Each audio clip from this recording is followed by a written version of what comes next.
So yun, good morning, good afternoon, at good evening sa inyong lahat. So ngayong araw, gagawa tayo ng 5 uri ng movement o 5 uri ng exercise na tatamaan simula ulo hanggang paa. At paninigurado ko sa inyo, titibay ang katawan nyo. Di na kayo magkiselos. Tara, samahan niyo ako. So para sa ating first movement, kailangan straight ang back, steady ang hips, at straight din ang arms. Itong movement na to ay tinatawag na bodyweight squat.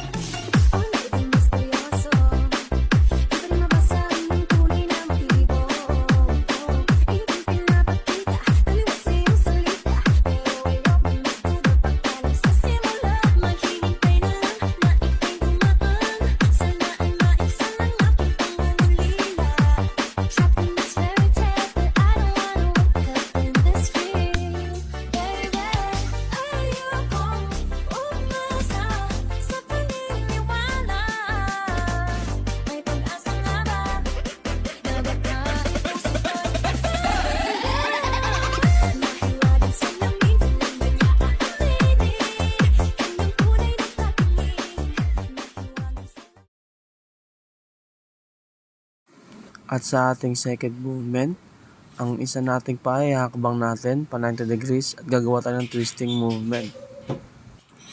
Ang tawag sa exercise na to ay lunge and twist.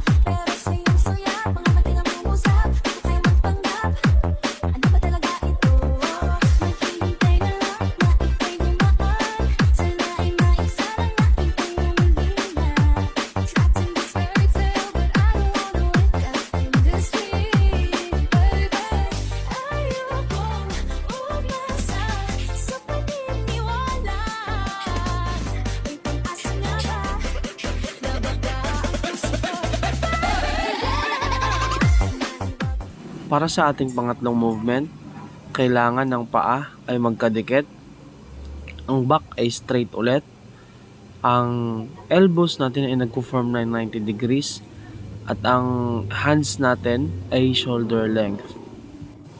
Itong exercise na to ay tinatawag na push-up.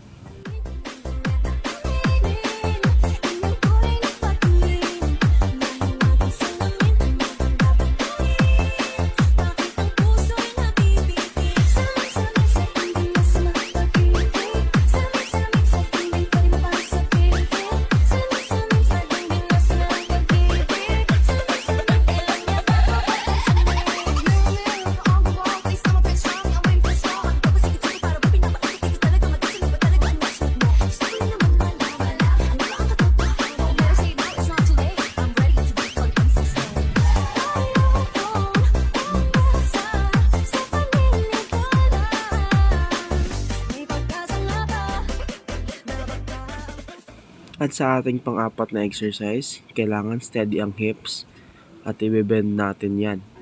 At pagtapos ng bend, ipupull naman natin ang object paangat. Itong exercise na to ay tinatawag na bend and pull.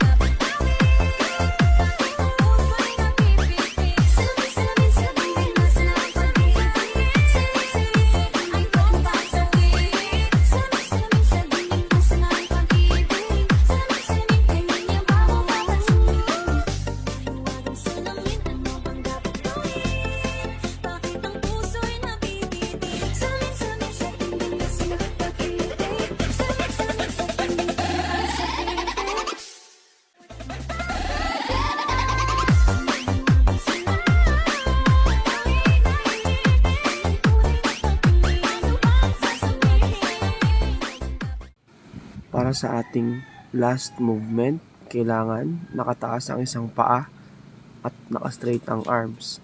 Dapat rin naka-straight ang back. Ang tawag sa exercise na to ay single leg squat.